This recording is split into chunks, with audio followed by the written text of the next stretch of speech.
Good afternoon, मैं नवीन एक बार फिर से आप सभी का हार्दिक स्वागत करता हूं समसामयिक घटना चक्र के ऑफिशियल यूट्यूब चैनल पे। और कैसे हैं आप सभी लोग? सो गाइस, जैसे कि हम लोगों ने जीएस पॉइंटर की श्रृंखला को शुरू किया हुआ है। लेटेस्ट अपडेटेड बुक्स है, आप अपने नज़दीकी बुक स्टॉल पे इसको प्राप्त कर सकते हैं और हमारे ऑफिशियल वेबसाइट पे विजिट करके इसको परचेज कर सकते हैं। अभी हम लोगों ने जीएस पॉइंटर में सामान्य भूगोल के सेगमेंट को शुरू किया हुआ है, जिसमें हम लोग इंडियन ज्योग्राफी के सेगमेंट को देख रहे हैं। इससे पहले हम लोगों ने विश्व भूगोल के संदर्भ में बात की थी, उसके बारे में विश्लेषण और विस्तृत चर्चा की थी, है ना। तो आइए यहीं से हम लोग कंटिन्यू करते हैं और देखते हैं कि आज का जो सेगमेंट रहेगा वो मिट्टियों को लेके है, सॉइल को लेके है ना। Soil very very important segment, और यहाँ से भी आपको प्रश्न देखने को परीक्षा में मिलेंगे। सबसे पहले बात करें मिट्टियों के संदर्भ में, तो सबसे पहले मिट्टी आप जो देख पा रहे हैं यहाँ पे वो है काली मिट्टी, है ना। काली मिट्टी देखिए, वह मिट्टी जो बेसाल्ट लावा के उपक्षय के कारण निर्मित हुई हो उसे क्या बोलते हैं? रेगुर मिट्टी। यानी आप ये कह सकते हैं कि काली मिट्टी का अन्य नाम क्या है? रेगुर मिट्टी भी है। और माफी चाहते हैं, हाँ, काली मिट्टी का अन्य नाम क्या है? रेगुर मिट्टी। और काली मिट्टी जो है ये कपास के उत्पादन के लिए बहुत महत्वपूर्ण होती है। किसके उत्पादन के लिए? तो ये काली मिट्टी कपास के उत्पादन के लिए महत्वपूर्ण होती है, कपास के उत्पादन के लिए। ठीक है जी, यहाँ पे ध्यान रखेंगे। अब कपास के उत्पादन की जब बात आए तो कौन से रीजन की आपके दिमाग में मैप बनता है? तो एक तो गुजरात रीजन ध्यान रखें, ठीक है, गुजरात में। उसके बाद मध्य प्रदेश का जो पश्चिमी क्षेत्र है वो, और उसके बाद तीसरा सेगमेंट है महाराष्ट्र। तो ये तीन लोकेशन आप लोग यहाँ पे ध्यान रखें कपास के उत्पादन के संदर्भ में, काली मिट्टी, और इसी लोकेशन के आसपास ये देखने को मिलती है। ठीक है, वहीं पे देखिए, अगला देखिए, यहाँ पे अगला पॉइंट देखें, भारत में काली कपास मृदा की रचना किसके अपक्षय से होती है? तो आपको ध्यान रखना है ये ज्वालामुखी चट्टान है, बेसिकली विदरी या फिशर ज्वालामुखी चट्टान के अपक्षय से काली मृदा का निर्माण कहीं ना कहीं देखने को मिल रहा है। वहीं पे देखिए, रेगुर नाम है। रेगुर किस मृदा का नाम है? अभी जैसे कि हम लोगों ने बात करी, काली मृदा का नाम है। इसको काली मृदा को हम लोग रेगुर के नाम से भी जान रहे हैं। ठीक है जी। उसके बाद रेगुर मिट्टी का विस्तार सबसे ज़्यादा देखने को मिलता है। मैंने भी आपको 3 लोकेशन बताई, तो रेगुर मिट्टी का विस्तार सबसे ज़्यादा कहाँ देखने को मिल रहा है? महाराष्ट्र। हालांकि 3 लोकेशन पे है, सर्वाधिक विस्तार कहाँ है? महाराष्ट्र। ठीक है। स्वतः कृषि मिट्टी कहा जाता है, किसको कहा जाता है? कपास की काली मिट्टी को कहा जाता है। स्वतः कृषि मिट्टी मतलब इसमें आपको अपने आप ही कृषि आप इसमें कर सकते हैं, अलग से इसमें कुछ करने की आवश्यकता नहीं है। ठीक है। अगला देखिए, लावा मिट्टियाँ पाई जाती हैं। अब लावा मिट्टियाँ कहाँ पाई जाती हैं? तो ये मालवा के पठार में देखने को मिलती हैं लावा मिट्टियाँ। ठीक है। उसके बाद देखिए, मालवा पठार की प्रमुख मिट्टी कौन सी है? मालवा पठार की प्रमुख मिट्टी है काली मिट्टी। तो आप मालवा का पठार देखेंगे, मध्य प्रदेश का पश्चिमी रीजन, और आप देखेंगे गुजरात का आप देखेंगे पूर्वी क्षेत्र, राजस्थान का दक्षिण पश्चिम रीजन, दक्षिण पूर्वी रीजन। तो ये सारे रीजन कहीं ना कहीं मालवा पठार के संदर्भ में आ जाते हैं। अब वह मृदा जिसे सिंचाई की कम आवश्यकता होती है, क्योंकि वह नमी रोक कर रखती है। तो कौन सी मृदा की बात हो रही है? तो वो है काली मृदा। इसीलिए तो बोला जाता है स्वतः कृषि वाली मृदा। तो कौन सी है? वो काली मृदा के बारे में बात हो रही है। यहाँ पे पॉइंट ध्यान रखें। अगला देखें, निम्न कथन सत्य है। कौन सा कथन है जो स्टेटमेंट यहाँ पे सही प्रतीत हो रहा है? तो आप यहाँ ध्यान से देखेंगे, काली मिट्टी को स्थानीय भाषा में रेगुर कहा जाता है। बिल्कुल सही स्टेटमेंट है, स्थानीय भाषा में। पहला पॉइंट ध्यान रखें। और क्रेब्स के अनुसार रेगुर मिट्टी अनिवार्य रूप से एक परिपक्व मिट्टी होती है। काली मिट्टी में आर्द्रता यानी नमी धारण करने की उच्च क्षमता होती है ना। तो ये आपका स्टेटमेंट, ये भी बिल्कुल सही स्टेटमेंट हो जाता है। तो काली मृदा के बारे में आप लोग जान पाए, है ना। तो यहाँ पे रेगुर मृदा के नाम से जाना जा रहा है, महाराष्ट्र इसका सर्वाधिक क्षेत्र है, रेगुर के नाम से जान रहे हैं, कपास के लिए इंपॉर्टेंट है, कौन कौन से रीजन, ये सारे पॉइंट आप काली मृदा के बारे में जान पाए। ठीक। अब हम लोग बात करते हैं लेटराइट मृदा के संदर्भ में, कि लेटराइट मृदा में क्या क्या चीज़ें आपको ध्यान रखनी है। देखिए, भारत की लेटराइट मृदा के संदर्भ में सत्य कथन के बारे में बात कर रहे हैं। लेटराइट मृदा उच्च ताप व भारी वर्षा वाले क्षेत्र में विकसित होती है। अब जहाँ पे हाई टेम्परेचर होगा और भारी वर्षा देखने को मिलेगी, तो वहाँ पे आपकी लेटराइट मृदा देखने को मिलेगी। अब दिमाग दौड़ाइए, कहाँ अधिकांश वर्षा देखने को मिलती है, उसी अनुसार आपके पॉइंट आगे बढ़ेंगे। भारत की लेटराइट मिट्टियों के बारे में सही कथन देखें यहाँ पे, वे साधारणतः लाल रंग की होती हैं। इन मिट्टियों में टेपियोका और काजू की अच्छी उपज होती है। तो यानी लेटराइट मृदा में किसकी उपज अच्छी हो रही है? अगला पॉइंट यहाँ से आप लोग कनेक्ट करके ये पॉइंट ध्यान रख सकते हैं। ठीक है जी। किसकी किसकी उपज यहाँ पे अच्छी हो रही है, तो काजू और टेपियोका। अगला देखिए, लेटराइट मृदा। लेटराइट मृदा मिलती है कहाँ? लेटराइट मृदा मिट्टी का सर्वाधिक विस्तार जो है केरल। अब सबसे ज्यादा वर्षा वहीं हो रही है, वहीं से मानसून एंटर हो रहा है, दक्षिण पश्चिम मानसून, केरल के मालाबार तटीय प्रदेश में और इसके बाद महाराष्ट्र में। इन दो लोकेशन पे आप ध्यान रखते हैं लेटराइट मृदा देखने को मिलती है। तो मैंने आपसे कहा एक तो केरल, ठीक है, एक केरल और दूसरा है महाराष्ट्र। इन दो लोकेशन पे ये मृदा देखने को मिलती है, केरल और महाराष्ट्र, ठीक है। ये दो लोकेशन आप लोग ध्यान रखें। अगला देखते हैं इसमें। अगला देखिए, लेटराइट मिट्टियों के लिए सही कथन कौन सा है? लेटराइट मिट्टियों के संदर्भ में भाई इसमें चूना प्रचुर मात्रा में नहीं पाया जाता। ध्यान रखेंगे, चूना इसमें प्रचुर मात्रा में देखने को नहीं मिल रहा है, ठीक है, ओके। अगला देखिए, वह मृदा प्रारूप जो लोहे का अतिरेक होने के कारण अनउर्वर होता जा रहा है, तो वो लेटराइट मृदा का ही है। लेटराइट मृदा आपका यहाँ पे राइट आंसर हो जाता है, ठीक है। अगला देखिए, अगला है दोमट या जलोढ़ मृदा। दोमट या जलोढ़ मिट्टी। अब देखिए, भारत में सबसे अधिक उपजाऊ मृदा कौन सी है? तो वो जलोढ़ मृदा ही है, जिसको हम लोग अलुवियल सॉइल के नाम से जानते हैं। अलुवियल सॉइल है ना, जिसको हम लोग क्या बोल रहे हैं? दोमट या जलोढ़ मिट्टी। अब लाल मिट्टी, काली मिट्टी, बलुई मिट्टी, अब जो क्षारीय मिट्टी, इनमें से भारत में सबसे बड़ी मृदा का जो वर्ग है वो किसका देखने को मिलता है? तो वह है कछारी वर्ग मृदा। तो यहाँ पे ये पॉइंट ध्यान रखना है। देखिए, चार नाम दिए हुए हैं, लाल मृदा, काली मृदा, बलुई मिट्टी या कछारी मिट्टी, यानी विकल्प इन चार में से अगर बात करें तो सबसे ज़्यादा कछारी मिट्टी यहाँ पे देखने को मिलती है, ठीक है। और गंगा के मैदान की पुरानी कछारी मिट्टी को क्या बोलते हैं? वो है बांगर, ठीक है। उसके बाद देखिए, वह मृदा जिसकी जल धारण क्षमता सबसे कम होती है, जल धारण क्षमता सबसे कम होती है, तो वो है बलुई दोमट मृदा। ये सभी अपने आप में एक प्रश्न है और हर लाइन जो आप एक बार इसको रिकॉल करते रहें, देखते रहें। कई बार होता है कि आप देखते हैं अन्य प्लेटफॉर्म पे इसका PDF बना के पढ़ा दिया जाता है और कहीं ना कहीं विजिबल नहीं होता है। तो आपकी सुविधा के लिए हम लोगों ने इसके सारे कंटेंट स्लाइड पे रखे हैं ताकि एक नज़र में आप इसको देख पाएँ और उसको वीडियो के माध्यम से रिकॉल कर पाएँ, है ना। देखा हुआ सुना हुआ ज़्यादा जल्दी ऑब्जर्व होता है, तो ये पॉइंट, और इसके जरिए आप जल्दी से इसको कवर भी कर सकते हैं, है कि नहीं है। आइए अगला देखिए, दोमट या दोमट्टी या लोम मिट्टी में मिलते हैं क्या मिलते हैं? मिट्टी के सभी प्रकार के कण इसमें देखने को मिलते हैं, ठीक है। अगला देखिए, जलोढ़ मिट्टियाँ, काली मिट्टियाँ, लाल मिट्टियाँ एवं जंगली मिट्टियों में से मिट्टी का वह वर्ग जो भारत के सर्वाधिक क्षेत्र पर फैला हुआ है वो है आपका जलोढ़ मिट्टियाँ। भाई नदियों का प्रवाह वाह तंत्र तो पूरे भारत में देखने को मिल रहा है, तो जाहिर सी बात है जलोढ़ मृदा वहाँ पे मौजूद होंगी, ठीक है। उसके बाद देखिए, वह मिट्टी जो नदियों द्वारा निर्मित होती है, क्या बोलते हैं भाई? जलों के द्वारा, नदियों के जल के द्वारा भाई लेके जाने वाली मिट्टी जो है कौन सी है? जलोढ़ मृदा है।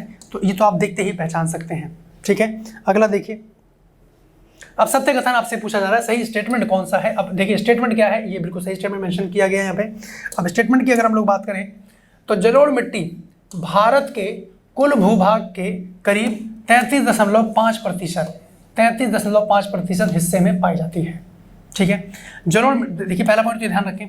उसके बाद जलोढ़ मिट्टी में फास्फोरिक एसिड भरपूर मात्रा में, फास्फोरिक एसिड, जलोढ़ मृदा में कौन सा एसिड?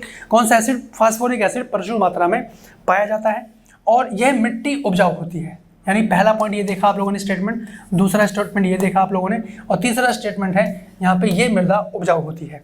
अगला देखिए, चौथा पॉइंट, फोर्थ पॉइंट है, अम्लीय मिट्टी को स्थानीय रूप से रेह या थूर या चौपन, ऊसर, कल्लर इन जैसे नामों से जाना जाता है। अम्लीय मिट्टी जो होती है, क्लियर है जी। ये अन्य नाम इनके जरूर ध्यान रखेंगे, जहाँ से प्रश्न आ सकता है। अगला देखिए, अब मिट्टियों में कुछ विविध मिसलेनियस पॉइंट यहाँ पे ध्यान रखें। जैसे पश्चिमी राजस्थान की मिट्टियों में सर्वाधिक मात्रा होती है किसकी? कैल्शियम की सर्वाधिक मात्रा मृदा में यहाँ देखने को मिलती है। वहीं पे बात करें आलू, सोरघम, सूरजमुखी और जो मटर है, अब इन फसलों में वह फसल कौन सी है जो मृदा को नाइट्रोजन से भरपूर कर देती है? तो वो है मटर, ठीक है जी। एक कीवर्ड मैं आपको बता रहा हूँ, नोट ध्यान रखेंगे कि अगर आपसे पूछ लिया जाए कि भारत की कोई भी मिट्टी की बात करें तो इनमें किस किस की कमी पाई जाती है, तो ध्यान रखेंगे भारत की सभी प्रकार की मृदाओं में, नोट करके लिख लेंगे एक पॉइंट, नोट डालकर एक पॉइंट लिख लेंगे, मैं यहाँ लिख दे रहा हूँ, नोट डालकर एक पॉइंट लिख लें कि भारत में सभी प्रकार की, भारत में सभी प्रकार की मृदाओं में, सभी प्रकार की मृदाओं में कमी पाई जाती है, कमी पाई जाती है, कमी पाई जाती है। किसकी कमी पाई जाती है मैं नीचे लिख रहा हूँ। सबसे पहला ध्यान रखेंगे फास्फोरस, सबसे पहला ध्यान रखेंगे फास्फोरस, ठीक है। दूसरा ध्यान रखेंगे नाइट्रोजन, फास्फोरस, नाइट्रोजन, नाइट्रोजन, ठीक है। और तीसरा ध्यान रखेंगे ह्यूमस, तीसरा याद रखिएगा आप लोग ह्यूमस। तो इन तीन की कमी हर मृदा में पाई जाती है। तो अभी आपने एक पॉइंट देखा कि नाइट्रोजन से भरपूर कर देती है, नाइट्रोजन पूरी मात्रा में भर देती है। तो कौन सी फसल है? वो है मटर। सभी मृदाओं में इन तीनों की कमी पाई जाती है, फास्फोरस, नाइट्रोजन। आप जानते हैं ह्यूमस क्या होता है कि पेड़ पौधों के द्वारा जो उनके सड़े गले अंश होते हैं उससे जो ह्यूमस क्रिएट होता है वो, इसकी कमी अधिकांश देखने को मिलती है, ठीक है। तो यहाँ पे पॉइंट ध्यान रखेंगे। अगला देखिए गेहूँ चावल, गेहूँ चावल, उड़द और गन्ना, इन फसलों में वह फसल कौन सी है जो भूमि की उर्वरता बढ़ाने के लिए फसल उगाई जाती है? तो यहाँ पे उड़द आप कह सकते हैं खाद के रूप में भी इसका प्रयोग कर लिया जाता है। तो उड़द आप यहाँ पे पॉइंट ध्यान रखें कि गेहूं, चावल, उड़द, गन्ना, इनमें कौन सी फसल है जो भूमि की उर्वरता बढ़ाने के लिए जो फसल उगाई जाती है वो है उड़द। क्लियर यहाँ तक का पॉइंट, इसका स्क्रीनशॉट ले लीजिए। और भारत की सभी प्रकार की मृदाओं में जो कमी पाई जा रही है वो ये तीनों हैं, फास्फोरस, नाइट्रोजन और ह्यूमस, ठीक है। अगला देखिए, इसमें भारत के कुछ भागों में यात्रा करते हुए आप देखेंगे कि कहीं कहीं लाल मिट्टी, कहीं कहीं लाल मिट्टी पाई जाती है। और मिट्टी के इस रंग का प्रमुख कारण क्या होता है? तो देखिए लाल मिट्टी के रंग का फेरिक ऑक्साइड, यानी अगर फेरिक ऑक्साइड की अधिकता उसमें है तो मिट्टी का लाल रंग दिखेगा, ठीक है। तो लाल मिट्टी पाई जाएगी, फेरिक ऑक्साइड की विद्यमानता होने के कारण ये लाल रंग इसमें देखने को मिलता है। क्लियर है यहाँ तक का पॉइंट क्लियर है? अच्छा, अब जरा देखिए यहाँ पे करेवास की बात करें। करेवास मृतिका जो ज़ाफ़रान यानी केसर का एक स्थानीय प्रकार है के उत्पादन के लिए उपयोगी है और ये पाई जाती है कहाँ? कश्मीर, हिमालय में। कश्मीर में आप देखते हैं केसर का उत्पादन होता है। तो करेवास मृतिका, करेवास मिट्टी आप कह सकते हैं, ये बेसिकली केसर का एक स्थानीय प्रकार आप कह सकते हैं, ज़ाफ़रान, इसके लिए ये उपयोगी है। तो ये कश्मीर, हिमालय में देखने को मिलती है, ठीक है। अगला देखिए, अब सही सुमेलन के संदर्भ में आपके सामने प्रश्न है। यहाँ पे मिट्टियों का बारे में बात की गई है, यहाँ पे राज्य के बारे में बात की गई है कि किसका संबंध किस राज्य से है। जैसे जलोढ़ मृदा की बात करें तो ये उत्तर प्रदेश में देखने को मिलती है, क्योंकि गंगा यमुना का विस्तृत दोआब, विस्तृत मैदान, नदियों के द्वारा जो मिट्टियाँ बहा के लाई जा रही हैं, जलोढ़ मृदा, तो आप ध्यान रखेंगे उत्तर प्रदेश। काली मिट्टी, मैंने जैसे कि आपको बताया काली मिट्टी आप देखेंगे तो 3 रीजन में देखने को मिलती है। एक है गुजरात, ठीक है, एक है महाराष्ट्र और एक है आपका मध्य प्रदेश का पश्चिमी क्षेत्र। और सबसे ज़्यादा कहाँ मिल रही काली मिट्टी? महाराष्ट्र में। तो विकल्प के अनुसार हम लोग जाएंगे तो आपका महाराष्ट्र आपका यहाँ पे राइट आंसर हो जाता है। लाल मृदा की बात करें तो फेरिक ऑक्साइड की अधिकता जिसमें सबसे ज़्यादा है ये आपका कहाँ देखने को मिल रहा है? आंध्र प्रदेश में। मरुस्थलीय मिट्टी, कोई डाउट नहीं होना चाहिए, मरुस्थल आप देखते हैं पूरे भारत में कहाँ?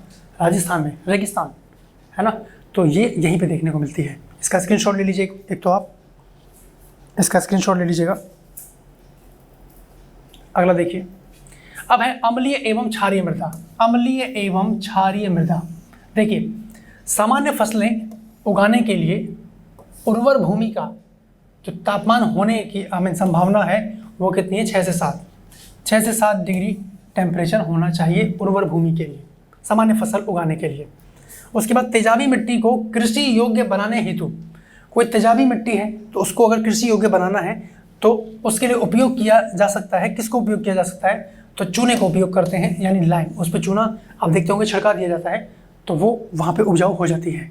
अगला देखिए, मिट्टी में खारापन एवं क्षारीयता की समस्या का समाधान अगर है तो वो क्या है? वो खेतों में जिप्सम का उपयोग करना। अगर उसका खारापन या क्षारीयता उसकी कम करनी है तो जिप्सम का प्रयोग उसमें कर लिया जाएगा। ये पॉइंट यहाँ पे ध्यान रखें, ठीक है। अगला देखिए,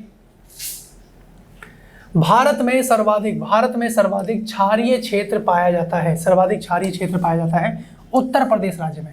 क्षारीय क्षेत्र उत्तर प्रदेश में पाया जाता है और अगर क्षारीयता कम करनी है तो जिप्सम का प्रयोग करेंगे, यानी उत्तर प्रदेश में जिप्सम का प्रयोग हो रहा है अत्यधिक मात्रा में, ध्यान रखें यहाँ पे। भारत में अगर बात करें लवणीय मृदा का सर्वाधिक क्षेत्र कहाँ देखने को मिलता है? तो गुजरात रीजन में देखने को मिलता है। आप कैसे याद रख सकते हैं लवणीय मृदा वहाँ मिलती है? भाई समुद्र में सबसे ज़्यादा लवण देखने को मिलते हैं, है ना, सैलिनिटी जिसको बोलते हैं, लवणता। गुजरात ही भारत का सबसे लंबा तट है जो समुद्र से सीमा साझा कर रहा है, ऐसा याद रखने के लिए आपको बोल रहे हैं, है ना। तो जिसके चलते वहाँ की मृदा कैसी होगी? लवणीय। मृदा का लवणीय भवन मृदा में एकत्रित सिंचित जल के वाष्पीकृत होने से पीछे छूटे नमक और खनिजों से उत्पन्न होता है। सिंचित भूमि पर लवणीय भवन का जो प्रभाव पड़ता है वह क्या है? वह है कि यह कुछ मृदाओं को अपारगम्य बना देता है, अपारगम्य यहाँ पे बना देता है। ठीक है, अगला देखिए इसमें, चाय बागानों के लिए उपयुक्त मिट्टी है कौन सी? अम्लीय मिट्टी। उपयुक्त मिट्टी कौन सी है चाय बागानों के लिए? तो अम्लीय मिट्टी वहाँ पे चाहिए। क्षारीय मिट्टी है तो हम लोग जिप्सम का प्रयोग करेंगे। ठीक है, अगला देखिए, मृदा अपरदन एवं सुधार, सॉइल इरोजन, है ना, और उसके लिए क्या रिफॉर्म है? भारत के जिस क्षेत्र में मृदा अपरदन या सॉइल इरोजन की समस्या गंभीर है वह क्षेत्र है कौन सा? शिवालिक पहाड़ियों के पाद क्षेत्र एवं चंबल घाटी। यहाँ पे सबसे ज़्यादा देखने को मिलता है सॉइल इरोजन। आप देखते हैं चंबल घाटी, यानी वहाँ पे देखेंगे बहुत सारे बीहड़ बने हुए हैं। बीहड़ क्या होता है कि जैसे ये नदी बह के जा रही है, ये नदी बह रही है ना, ये नदी प्रवाहित हो रही है। अब ये नदी आगे बढ़ गई, अब यहाँ पे इसने गड्ढे बना दिया, इस तरफ गड्ढा बन गया, फिर आगे बढ़ी, इस तरफ गड्ढा बन गया। इसको बोलते हैं बीहड़, जहाँ पे डाकू वगैरह छुप जाते हैं जाके, एक सामान्य लोग तो नहीं जाता है ना, वही चीज़। तो चंबल घाटी हो गया, यहाँ पे मिट्टियों का सबसे ज़्यादा कटाव अपरदन देखने को मिलता है। शिवालिक की जो पाद पहाड़ियाँ हैं वहाँ देखने को मिलता है। अगला देखिए, मालवा पठार उत्तर प्रदेश तराई, आंध्र तटीय क्षेत्र और चंबल घाटी में से वह जो मृदा अपरदन से अधिक प्रभावित है वो कौन है? चंबल घाटी। जाहिर सी बात है, विकल्प के अनुसार अपना आंसर हिट कर लेंगे। चंबल घाटी है और शिवालिक का पाद प्रदेश वहाँ पे देखेंगे आप, वो दोनों चीज़ें। उसके बाद देखिए, चंबल घाटी के खड्डों के निर्माण का कारण अपरदन है। ठीक है, और वह अपरदन प्रारूप किसका है? अवनालिका का। अवनालिका प्रारूप वहाँ पे देखने को मिलता है। ठीक है जी, अगला देखिए, कृष्य योग्य भूमि में वह पौधा जिसके कारण भूमि का अपरदन अधिकतम तीव्रता से होता है तो वो है सोरघम। यहाँ पे ध्यान रखेंगे, ये पॉइंट इंपॉर्टेंट हो जाता है। अगला देखें, फसल चक्र। अगला पॉइंट है फसल चक्र। अब फसल चक्र आवश्यक है, क्यों आवश्यक है? मृदा की उर्वरा शक्ति में वृद्धि हेतु। भाई ऐसा तो है नहीं कि आपने खेती करना शुरू किया और आलू की ही खेती हो रही है, आप उसमें बदल के खेती करते हैं। कई बार आपने आलू की करी, कई बार आपने, जैसे आप देखते हैं रबी खरीफ जायद, है ना, ये सारी फसलें नकदी फसलें बोली जाती हैं। तो ये फसल चक्र के अंतर्गत हम बार बार क्रमिक रूप में इसकी चीज़ों को बदलते हैं ताकि मिट्टी की जो उर्वरता है वो बनी रहे। अपने आप से बात कीजिए, आप डेली दाल चावल नहीं खा सकते हैं, यू हैव टू चेंज, है ना, तो आप चेंज करते हैं उसको। वही अगला देखिए, यहाँ पे मृदा संरक्षण के संदर्भ में प्रचलित पद्धतियाँ हैं। कौन कौन सी प्रचलित पद्धतियाँ हैं? देखिए, साक्ष्यवर्तन यानी फसलों का हेरफेर, वेदिका निर्माण यानी टर्सिंग, और वायुरोध, ये दो यहाँ पे पद्धतियाँ आप लोग ध्यान रख सकते हैं। अगला देखिए, भारत में मृदा अपक्षय समस्या संबंधित है। वन उन्मूलन से ये समस्या यहाँ पे संबंधित है, ध्यान रखेंगे। अगला देखिए, यहाँ पे मृदा अपरदन एवं मृदा क्षरण को रोका जा सकता है। किससे? वन रोपण के द्वारा। भाई वनों को लगा दीजिए, मृदा अपरदन की समस्या काफ़ी हद तक कंट्रोल हो जाएगी। ठीक है, तो अब हम बात करते हैं प्राकृतिक वनस्पति की। तो प्राकृतिक वनस्पति में अब आपको ध्यान से देखना है कि जैसे आपसे पूछा गया भोजपत्र वृक्ष, अब भोजपत्र वृक्ष मिलता है, अब ये लोकेशन आपसे यहाँ पे पूछी जा रही है, तो हिमालय लोकेशन आप लोग ध्यान रखेंगे। भोजपत्र वृक्ष कहाँ मिल रहा है? हिमालय। ठीक है, अब ये मिट्टियों के संदर्भ में ही मामला है सारा। अब जैसे आपने देखा कत्था बनाने हेतु जिस पेड़ की लकड़ी का प्रयोग किया जाता है, बहुत इंपॉर्टेंट पॉइंट, कई बार परीक्षा में देखने को मिलता है। कौन सी लकड़ी का प्रयोग? तो यहाँ पे ध्यान रखेंगे, खैर पेड़ की लकड़ी का प्रयोग करते हैं कत्था बनाने के लिए। जो आप पान सुपारी में कत्था देखते हैं वही, है ना, खैर। अगला देखते हैं, वह वन जो भारत के सर्वाधिक वृक्ष क्षेत्र में पाया जाता है, भारत के सर्वाधिक वृक्ष क्षेत्र में देखने को मिल रहा है, तो वो है उष्णकटिबंधीय आर्द्रपर्णपाती वन। उष्णकटिबंधीय। अब जरा यहाँ पे समझिए एक चीज़ कि जैसे अगर मैं बात करूँ ये ग्लोब की, है ना, तो यहाँ पे ये 0 डिग्री भूमध्य रेखा है और ये सूर्य की किरणें पड़ रही हैं। अब सूर्य की किरणें लंबवत कहाँ पड़ती हैं? इसी जोन में देखने को मिलती हैं। इसी जोन में देखने को मिलती हैं। तो भारत के सर्वाधिक वृहद क्षेत्र पर पाया जाने वाला उष्णकटिबंधीय आर्द्र पर्णपाती वन इस लोकेशन पे देखने को मिलता है। यहाँ पे पॉइंट ध्यान रखेंगे। अगला देखें इसमें सागौन, सागौन तथा साल उत्पाद, सागौन तथा साल उत्पाद की अगर बात करें हम लोग तो यहाँ पे ध्यान रखना है आप लोगों को कि उष्णकटिबंधीय शुष्क पतझड़ी वन के अंतर्गत सागौन और साल उत्पाद वाले वन यहाँ पे देखने को मिलते हैं। ठीक है। पश्चिमी हिमालय, पश्चिमी हिमालय संसाधन की बात करें, प्रदेश के प्रमुख संसाधन कौन से हैं, तो पश्चिमी हिमालय की तरफ बात करें तो वहाँ पे वन संपदा अधिकांश देखने को मिलती है। तो वन आपका यहाँ पे आंसर हो जाता है। अब नेक्स्ट पॉइंट यहाँ पे ध्यान से समझिएगा। देखिए आपको बोला गया जैसे पश्चिमी हिमालय, पश्चिमी हिमालय की शीतोष्ण पेटी, शीतोष्ण पेटी यानी टेम्परेट जोन, शीतोष्ण पेटी यानी टेम्परेट जोन, ये टेम्परेट जोन में एक वृक्ष का बाहुल्य है और वे कौन सा है, वो है देवदार। देवदार यहाँ पे ध्यान रखेंगे कि पश्चिमी हिमालय की शीतोष्ण पेटी जो पाई जाए यहाँ पे वन सबसे ज़्यादा देखने को मिल रहे हैं और टेम्परेट जोन कौन सा देखने को मिलेगा, तो यहाँ पे इसके एक वृक्ष की बाहुल्य है वो है देवदार वृक्ष। देवदार वृक्ष आप देखते हैं जो कि कहीं ना कहीं त्रिभुजा आकृति में देखने को मिलते हैं। तो वो पॉइंट यहाँ पे आप लोगों को ध्यान रखना है। अगला देखिए इसमें जैसे असम, केरल, पश्चिम बंगाल और छत्तीसगढ़, अब इनमें वह राज्य कौन सा, विकल्प के अनुसार आप लोग अपना आंसर हिट कर रहे होते हैं, कौन सा राज्य है जिनमें सिनकोना वृक्ष नहीं उगता है। तो छत्तीसगढ़ वाला रीजन है जहाँ पे सिनकोना वृक्ष आप नहीं देखते हैं। इवन आप देखेंगे यहाँ पे असम, केरल, पश्चिम बंगाल, एक दो रीजन और है आसपास जहाँ पे देखने को मिलता है, लेकिन छत्तीसगढ़ वाला रीजन जो कि अपना मध्य पेटी से नीचे आ जाता है तो वहाँ पे आपको देखने को नहीं मिलेगा। ठीक है। उसके बाद देखिए जंगल की आग, अब जंगल की आग कहा जाता है, जंगल की आग किसको कहा जाता है, यहाँ पे देखेंगे ब्यूटिया मोनोस्पर्मा को जंगल की आग के नाम से जाना जा रहा है। ठीक है जी। अगला देखिए अब जैसे यहाँ पे आपको सूची 1 दी हुई है और सूची 2 दिया हुआ है। अब जैसे ये वन वृक्ष के नाम है, वनस्पति के नाम है, कहाँ देखने को मिल रही है ये पॉइंट। जैसे देखिए उष्णकटिबंधीय वन, उष्णकटिबंधीय वन की बात करें तो ये साइलेंट वैली में देखने को मिलते हैं। और साइलेंट वैली कहाँ पड़ता है आप लोगों का, साइलेंट वैली पड़ता है आपका केरल में। साइलेंट वैली कहाँ पड़ता है, केरल में। ठीक है जी। उसके बाद शंकु वृक्ष की बात करें, शंकु वृक्ष कुछ इस तरीके से रहेंगे, कुछ इस तरीके से आप लोग देखते हैं, इस तरीके से शंकुधारी वृक्ष देखते हैं, है ना, तलवार बन गया, तो इस तरीके से लगभग रहता है। तो ये आपका हिमालय प्रदेश में देखने को मिलते हैं। कच्छ वनस्पति ये सुंदरबन का डेल्टा पश्चिम बंगाल, है ना, सुंदरबन का डेल्टा पश्चिम बंगाल इस रीजन में देखने को मिलता है। ठीक है जी। सुंदरबन का डेल्टा भारत का ही नहीं विश्व का सबसे बड़ा डेल्टा, गंगा ब्रह्मपुत्र डेल्टा, जिसको सुंदरबन के डेल्टा के नाम से भी जानते हैं। तो कच्छ वनस्पति यहाँ देखने को मिल रही है। अगला देखिए पतझड़ वन, पतझड़ वन की बात करें तो ये राजस्थान रीजन में पतझड़ वन देखने को मिलते हैं।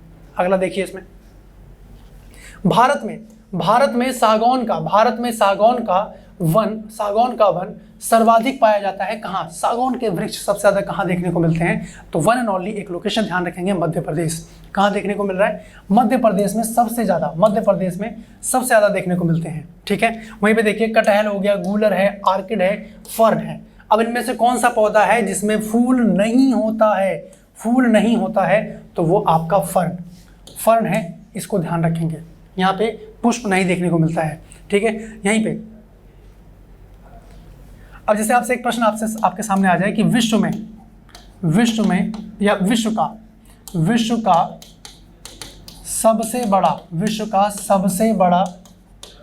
का सबसे बड़ा पुष्प तो वो है स्पेलेशिया। सबसे बड़ा वृक्ष है, सबसे बड़ा पुष्प है, यहाँ पे ध्यान रखेंगे। और कहाँ पाया जाता है, तो ये इंडोनेशिया में पाया जाता है। कहाँ पाया जाता है, ये इंडोनेशिया में पाया जाता है, विश्व का सबसे बड़ा पुष्प। बहुत इंपॉर्टेंट प्रश्नों में से एक, यहाँ पे ध्यान रखना है। ठीक है। अगला देखिए पश्चिमी हिमालय में उच्च पर्वतीय वनस्पति 3000 मीटर की ऊंचाई तक ही उपलब्ध होती हैं, जबकि पूर्वी हिमालय में वह 4000 मीटर की ऊंचाई तक उपलब्ध होती है। एक ही पर्वत श्रृंखला में इस विविधता का कारण क्या है।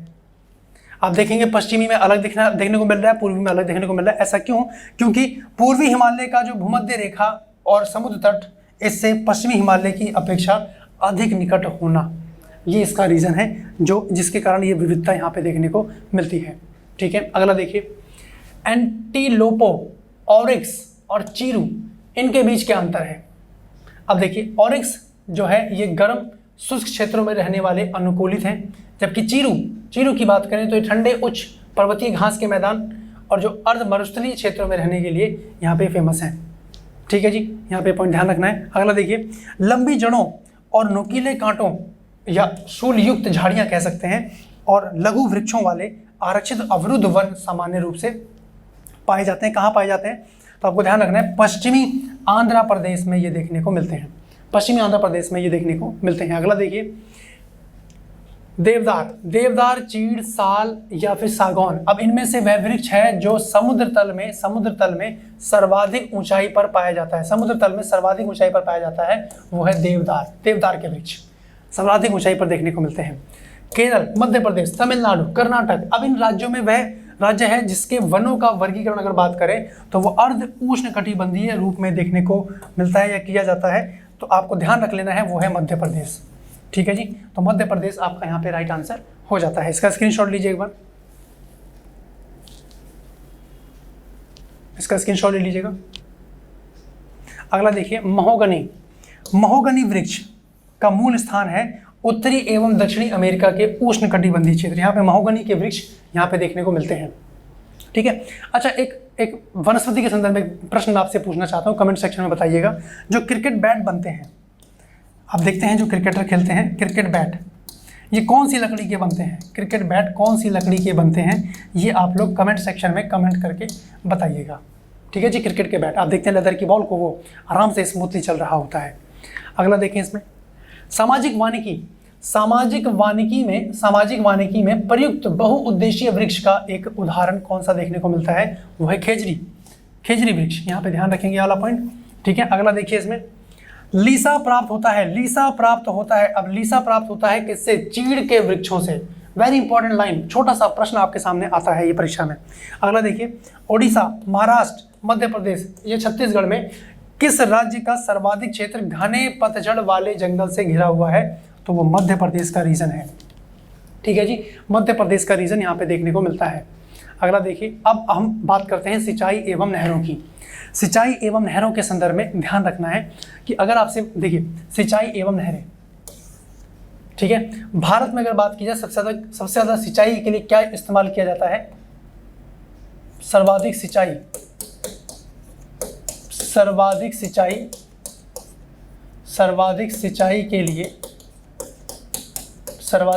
के लिए प्रयोग किया जाता है किसका? नलकूप का। सर्वाधिक प्रयोग किसका किया जाता है? नलकूप, जिसको आप लोग ट्यूबवेल बोलते हैं। सबसे ज़्यादा प्रयोग इसका होता है, उसके बाद नहर का नंबर आता है। ठीक है, यहाँ पे ये पॉइंट ध्यान रखेंगे। अगला देखिए, कृषि, घरेलू या खनन और औद्योगिक क्षेत्र में से जल का उपयोग भारत में सर्वाधिक किस क्षेत्र में होता है? तो जाहिर सी बात है कृषि, भारतीय अर्थव्यवस्था का मेरुदंड। अब कृषि शब्द जब सामने आता है तो कृषि शब्द में केवल खेती ही नहीं है, ध्यान रखें। कृषि एक व्यापक शब्द है जिसमें खेती तो है ही है और इसके अंतर्गत आप देखते हैं बागबानी, खेती करना, बागबानी करना, पशुपालन करना, है ना, मधुमक्खी पालन,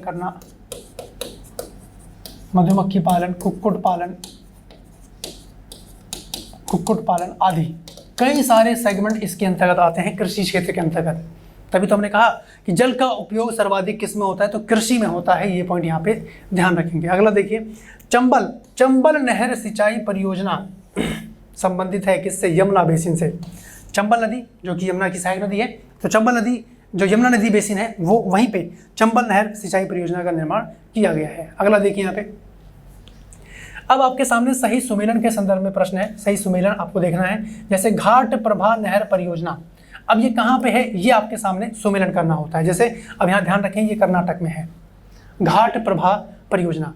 वहीं पे उकाई नहर परियोजना ये आपके गुजरात में है। नीरा नहर परियोजना ये आपकी महाराष्ट्र में देखने को मिलती है और जवाई परियोजना ये आपकी राजस्थान में देखने को मिलती है। ठीक है, अगला पॉइंट देखिए, भारत के संदर्भ में सही कथन आपको देखना है। देश में सिंचाई का प्रमुख स्रोत नलकूप, जो मैंने अभी आपको डिस्कस किया। प्रमुख स्रोत क्या है? नलकूप, जिसको हम लोग ट्यूबवेल बोलते हैं गांव में, है ना, ट्यूबवेल चला दीजिए, सिंचाई करनी है, वही मामला। अगला देखिए, पंजाब, उत्तर प्रदेश, हरियाणा एवं मध्य प्रदेश राज्यों में सर्वाधिक सिंचाई विस्तार देखा जाए तो ये कौन सा राज्य है? तो पंजाब है।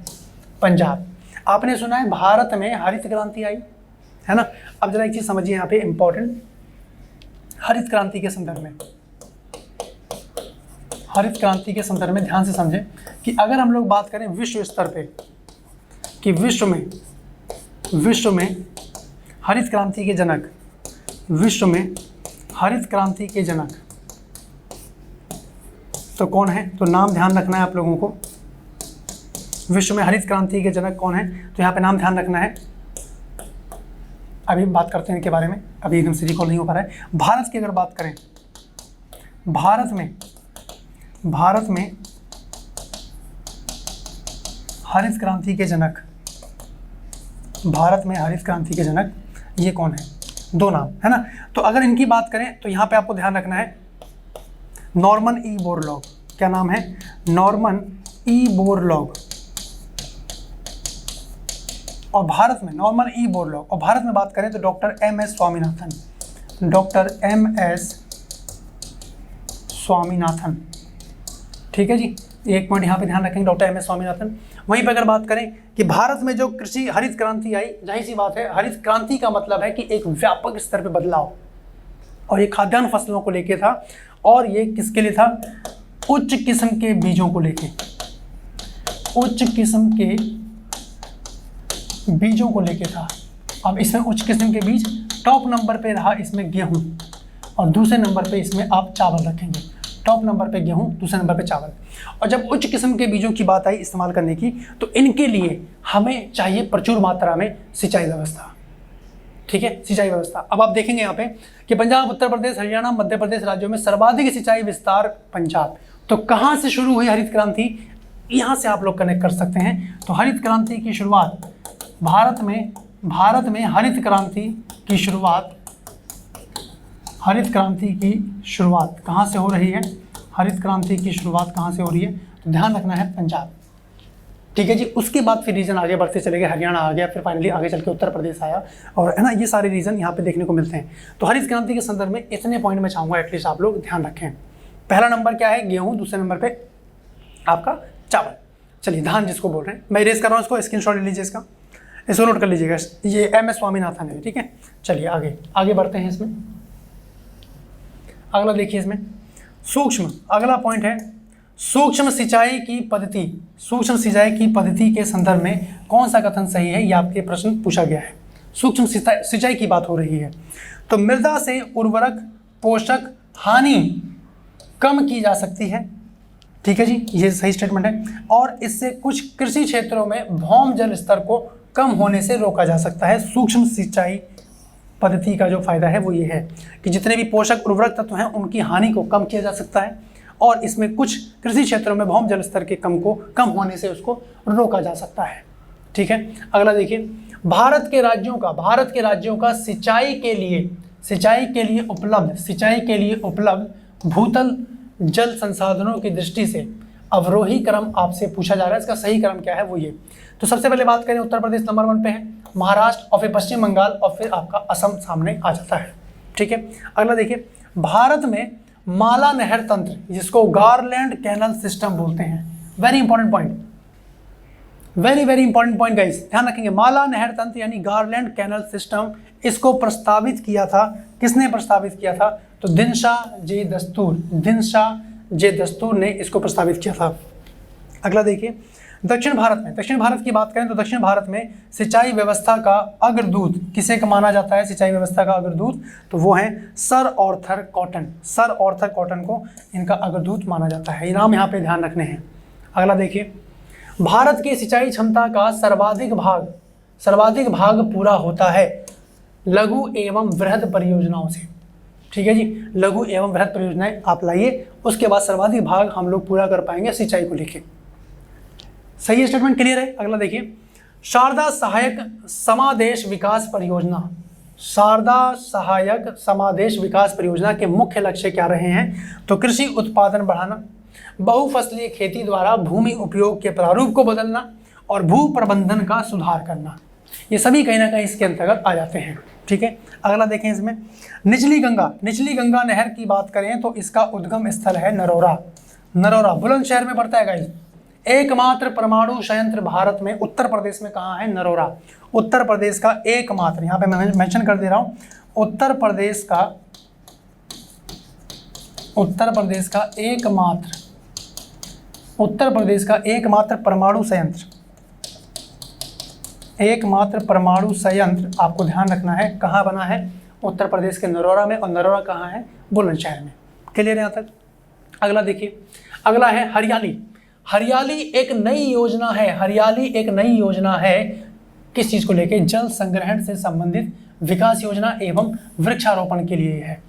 ठीक है। अगला देखिए, एकीकृत जल संभर विकास कार्यक्रम, एकीकृत जल संभर विकास कार्यक्रम, इसको कार्यान्वित करने के जो लाभ है वो क्या है, मृदा के बह जाने की रोकथाम, वर्षा जल संग्रहण तथा भौम जल स्तर का पुनर्भरण और प्राकृतिक वनस्पतियों का पुनर्जनन, ये सब कहीं ना कहीं इसी संबंध रखते हैं। अगला देखें इसमें, बकिंगम नहर। बकिंगम नहर स्थित है, कहाँ पे है बकिंगम नहर, तो कोरोमंडल तट पर अवस्थित है बकिंगम नहर। देखिए, एक बकिंगम आपका एक बर्मिंगम पड़ता है, बर्मिंगम कहाँ है, ब्रिटेन में, और बकिंगम नहर की बात करें तो कोरोमंडल तट पर देखने को मिलती है। जरा यहाँ पे ध्यान से देखिए कि अगर मैं बात कर रहा हूँ ये वाला रीजन, एक तो ये हो गया आपका पश्चिमी घाट, ध्यान से समझिएगा यहाँ पे, एक हो गया पश्चिमी घाट जिसको हम लोग किस नाम से जानते हैं, जिसको हम लोग सह्याद्री के नाम से जानते हैं, सह्याद्री। ठीक है जी, सह्याद्री के नाम से जानते हैं। और एक आपका हो जाता है यहाँ पे कोरोमंडल तट, इसको बोलते हैं कोरोमंडल तट। कोरोमंडल तट लगभग आपका तमिलनाडु आंध्र प्रदेश का रीजन लगभग कवर करता है। और इसको हम लोग किस नाम से जानते हैं, इसको हम लोग जानते हैं, ये है आपका पूर्वी घाट। पूर्वी घाट को हम कोरोमंडल बोलते हैं ना, पूर्वी घाट, इसको हम कोरोमंडल तट के नाम से जान रहे हैं। और इसी कोरोमंडल पे आप देखेंगे यहाँ पे एक नहर जिसका नाम है बकिंगम नहर। तो उम्मीद कर रहा हूँ लोकेशन भी क्लियर हो गई होगी, कहाँ पे बना हुआ है, कहाँ पे है, इसका स्क्रीनशॉट ले लीजिएगा। अगला देखिए इसमें, ऊपरी गंगा नहर, त्रिवेणी नहर या शारदा नहर और पूर्वी यमुना नहर। अब इनमें से बिहार के क्षेत्र में सिंचाई होती है, किससे होती है, जाहिर सी बात है त्रिवेणी नहर है। यमुना का बिहार से कोई लेना देना नहीं है, पूर्वी यमुना का कोई नहर लेना देना नहीं, शारदा नहर बिल्कुल पश्चिम में देखने को मिलती है, ऊपरी गंगा नहर इसका भी कोई संबंध इससे नहीं है। अब बिहार का लोकेशन जरा देख पाएँ आप लोग, तो बिहार कुछ ऐसे देखते हैं आप लोग, यहाँ पे उत्तर प्रदेश का बलिया एंटर हो जाता है और ये वाला जो रीजन है यहाँ से त्रिवेणी नहर प्रवाहित हो रही है। लोकेशन भी साथ साथ याद रखें, त्रिवेणी नहर बीपीएससी बिहार की परीक्षाओं में बहुत देखने को मिलता है ये प्रश्न, तो यहाँ पे ध्यान रखेंगे। ठीक है। अब देखिए, त्रिवेणी नहर से बहुउद्देशीय नदी घाटी परियोजना, यानी यहाँ पे त्रिवेणी नहर से यहाँ पे पॉइंट ध्यान रखेंगे। अब नेक्स्ट पॉइंट की तरफ बात करें तो वो है बहुउद्देशीय नदी घाटी परियोजना। ठीक है जी, यहाँ से हम लोग अब कंटिन्यू करते हैं, इसका स्क्रीनशॉट ले लीजिए पहले आप, बाकी मैं रेस कर रहा हूँ।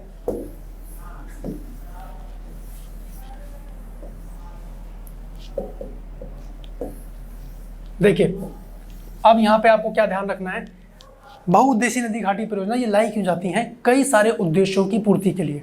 जैसे अगर हमें सिंचाई व्यवस्था सही करनी है, वहाँ के संसाधनों को पर्याप्त रूप से सिंचाई करवानी है, वो है ना, चाहे बिजली की व्यवस्था प्रॉपर लानी है, तो इन सारी उद्देश्यों की पूर्ति के लिए बहुउद्देशीय नदी घाटी परियोजनाएं लाई जाती हैं। अब कौन कौन से क्षेत्र हैं, किस किस से लाभान्वित हैं, ये सारे पॉइंट आपको यहाँ पे ध्यान रखने होते हैं। जैसे सरदार सरोवर परियोजना, सरदार सरोवर परियोजना से लाभान्वित होने वाले राज्य, अब इनको आप लोग कैसे याद रखने का प्रयास कर पाएंगे, एक मैप लीजिए इंडिया का और उनके राज्यों को हाईलाइट कीजिए और वहाँ से एरो डाल के मेंशन कीजिए कौन सी परियोजना है। जैसे सरदार सरोवर परियोजना, तो यहाँ से गुजरात है, महाराष्ट्र है, मध्य प्रदेश है और राजस्थान, तो आसपास के रीजन ही उससे लाभान्वित होंगे।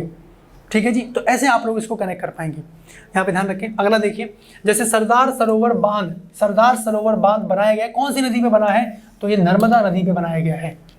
ठीक है, यहाँ पे पॉइंट ध्यान रखना है। अगला देखिए, सरदार सरोवर से सर्वाधिक लाभ मिलता है किसको, नर्मदा नदी पे तो बना है, गुजरात को सबसे ज़्यादा लाभ इसका मिलता है, यहाँ पे पॉइंट ध्यान रखना है। अगला देखिए, सरदार सरोवर परियोजना के विरोध में कौन रहे, तो वो थे मेधा पाटेकर।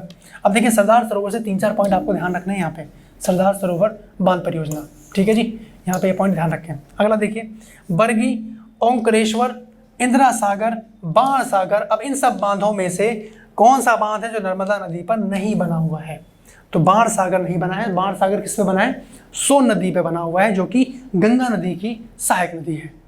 क्लियर है, यहाँ पे गंगा नदी के दाएं तट के मिल रही है। अगला देखिए यहाँ पे, अब इंदिरा सागर बांध की बात करें, इंदिरा सागर बांध ये कौन सी नदी पे बना है, तो ये भी आपका नर्मदा नदी पे बना हुआ है। ठीक है, मध्य प्रदेश का हरसूद कस्बा जलमग्न हुआ, मध्य प्रदेश का हरसूद कस्बा जलमग्न हुआ किससे, इंदिरा सागर जलाशय से। तो देखिए, इंदिरा सागर से ये पॉइंट यहाँ पे आपको ध्यान रखना है। क्लियर यहाँ तक। अगला देखिए, ओंकारेश्वर परियोजना, ओंकारेश्वर परियोजना का संबंध किससे है? तो ये भी नर्मदा नदी से ही संबंध रख रही है। तो अभी तो बार बार पूछा जाता है नर्मदा नदी का प्रवाह कहाँ होता है? तो भ्रंश घाटी में। आप देखते हैं, है ना, विंध्य और सतपुड़ा के मध्य प्रवाहित होती है भ्रंश घाटी में, और पूर्व से पश्चिम की ओर अमरकंटक से निकलने के बाद। तो ये सारे पॉइंट क्यों पूछे जाते हैं? क्योंकि कहीं ना कहीं बहुउद्देशीय नदी घाटी परियोजनाएं इसमें कहीं ना कहीं संभावित हैं, बनी हुई है इसमें। अगला देखिए, नर्मदा बचाओ आंदोलन। नर्मदा बचाओ आंदोलन जिस बांध की ऊंचाई बढ़ाने के निर्णय का विरोध कर रहा है वह बांध कौन सा है? तो सरदार सरोवर बांध है, नर्मदा बचाओ आंदोलन। ठीक है। एक था चिपको आंदोलन, तो इसमें क्या था कि पेड़ों को बचाया जा रहा था, चिपको आंदोलन। एक था बचपन बचाओ आंदोलन, और एक यहाँ पे नर्मदा आंदोलन आप देख पा रहे हैं, नर्मदा बचाओ आंदोलन। तो सरदार सरोवर बांध से संबंधित है, यहाँ पे पॉइंट ध्यान रखेंगे। अगला देखिए, भाखड़ा नांगल। भाखड़ा नांगल एक संयुक्त परियोजना है, कहाँ की? हरियाणा, पंजाब और राजस्थान की। वेरी इंपॉर्टेंट, भाखड़ा नांगल बांध परियोजना। ठीक है। अगला देखिए, नागार्जुन सागर परियोजना किस नदी पर बनी हुई है? नागार्जुन कृष्णा नदी पर। अब आपके मन में प्रश्न आ रहा होगा, इतने सारे पॉइंट है, कैसे याद कर पाएंगे हम लोग? तो किसी भी पॉइंट को किसी से भी रिलेट कर सकते हैं। जैसे यहाँ पे एक शब्द आप देख पा रहे होंगे, अर्जुन, नागार्जुन, मतलब इसी तरीके से तोड़ लीजिए आप शब्द को, एक शब्द निकाल पाएंगे अर्जुन। अर्जुन का संबंध किससे? भैया कृष्ण भगवान से। बस मैं आपको याद रखने के लिए बोल रहा हूँ, है ना। परीक्षा में आपको ये तो नहीं बताना कैसे याद किया आपने, सही आंसर पे नंबर है ना। तो स्मार्ट वर्क, तो कैसे भी कनेक्ट कर लें। अब जैसे अर्जुन कृष्ण भगवान, तो नागार्जुन सागर कृष्णा नदी पर। तो ऐसे यू गाइस कैन रिमेंबर, उम्मीद करो याद रख पाएंगे आप लोग, इतना हिंट बहुत होता है ना। आगे देखिए, आंध्र प्रदेश, मध्य प्रदेश, उत्तर प्रदेश और तमिलनाडु, अब इनमें से किस राज्य में नागा अर्जुन सागर परियोजना स्थित है? तो भाई देखिए, आंध्र प्रदेश है, मध्य प्रदेश नहीं होगा क्योंकि जो नागार्जुन सागर परियोजना है कृष्णा नदी में, और कृष्णा नदी नीचे दक्षिण भारत की है। तो यहाँ पे कौन कौन होगा? आंध्र प्रदेश है, और तेलंगाना की सीमा पे देखने को मिलता है, तमिलनाडु भी नहीं है। तो आंध्र प्रदेश आपका इसके अकॉर्डिंग आंसर हो जाता है। अगला देखिए, हीराकुंड बांध, वेरी वेरी इंपॉर्टेंट। हीराकुंड बांध बनाया गया है, कहाँ बनाया गया है? महानदी पर बनाया गया है, महानदी। ठीक है। अगला देखिए, वह जलाशय जो चंबल नदी पर बना है उसका नाम क्या है? राणा प्रताप सागर। राणा प्रताप सागर किस नदी पे बना है? चंबल नदी पे बना है। ठीक है। अगला देखिए, चंबल नदी पर निर्मित बांध, चंबल नदी पर निर्मित बांध कौन, क्या नाम है? गांधी सागर। ठीक है। अगला देखिए, वह नदी घाटी परियोजना जो एक से अधिक राज्यों को लाभान्वित करती है, तो विकल्प के अनुसार जाएंगे चंबल घाटी परियोजना, जिस और कौन सी है? मयूराक्षी परियोजना। ये एक से अधिक राज्यों को लाभान्वित कर रही है। अगला देखें, इसमें टिहरी जल विद्युत परियोजना बनाई गई है। टिहरी जल विद्युत परियोजना बनाई गई है कहाँ? भागीरथी एवं भिलांगना नदी पर।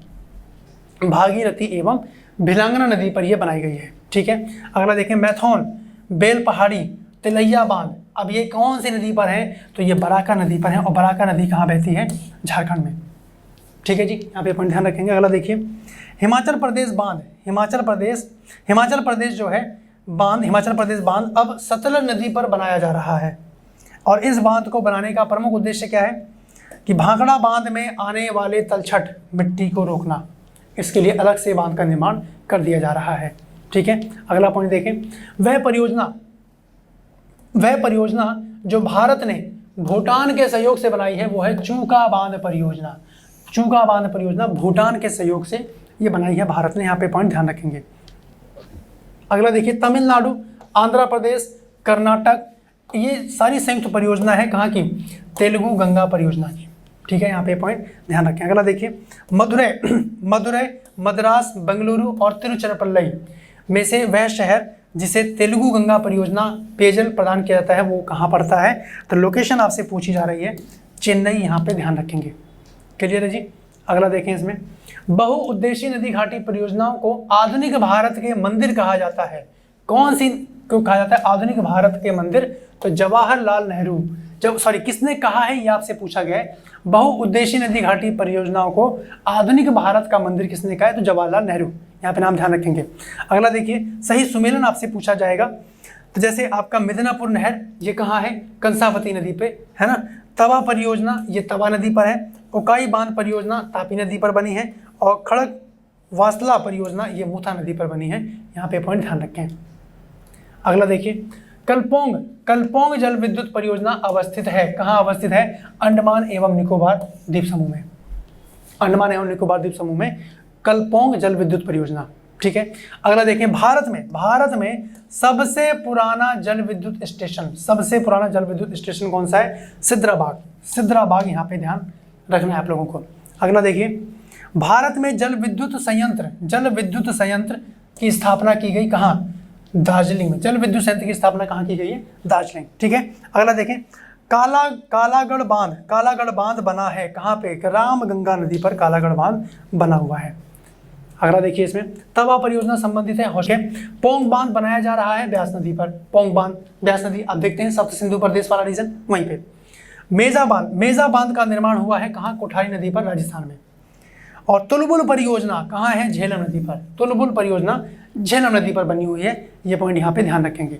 अगला देखिए, बगलिहार पावर प्रोजेक्ट, जिसके विषय में पाकिस्तान द्वारा विश्व बैंक के समक्ष विवाद उठाया गया। भारत द्वारा जिस नदी पर इसको बनाया जा रहा है, कौन सी नदी है वो? चिनाब नदी। वेरी इंपॉर्टेंट पॉइंट है ना। अगला देखिए, बगलिहार विद्युत परियोजना जो हाल ही में चर्चित में रही, कहाँ है? चिनाब नदी में तो बन रही है। चिनाब नदी कहाँ पड़ती है? कहाँ है? जम्मू कश्मीर। ये रीजन यहाँ पे ध्यान रखिएगा। तो आज के सेशन में इतना ही रखते हैं गाइस, नेक्स्ट सेशन में हम लोग इसी का आगे कंटिन्यू करेंगे। उम्मीद कर रहा हूँ चीज़ें आपके सामने फटाफट लाने का प्रयास मैं कर रहा हूँ, ताकि मैक्सिमम चीज़ों को आप लोग कवर कर पाएँ। ठीक है, तो इसी तरह प्रेम बनाए रखिए, और नेक्स्ट सेशन में हम लोग फिर मिलते हैं, मुलाकात होगी आप लोगों से। तब तक के लिए बहुत बहुत धन्यवाद। Have a nice time, bye bye, take care.